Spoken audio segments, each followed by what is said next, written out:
Ngilizana lentini mfethu. Ngasijwayela akaboni. Ayibona izokwenzani? Beba umsotho. Hayibo. Ayisusi. Ngifuna shaya mina. Ngithe msothe out. Ngimsotheleni out hayibo. Baba wena uhlezi uyigwala. Ayibona cha intombazana okhuluma ngayo la. Wena vele uhlezi uthanda ukuthetha nje. Cha ubungijwele kabi. Cha wena ujwayela mina cha ayikho nje loku uyikhuluma lapha phambi kwami. Wena uhlezi uthetha vele. Kodwa mazani.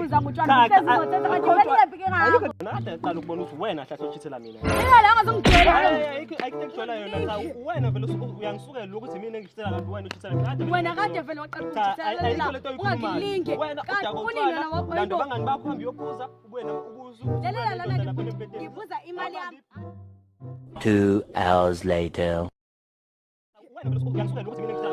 Wena kade vele waqala ukuchithela la. Ungakilinge. Kanti kunini wena wakho bangani bakho hambi yokubuza wena ubuza. Lalela lana ngibuza imali yami.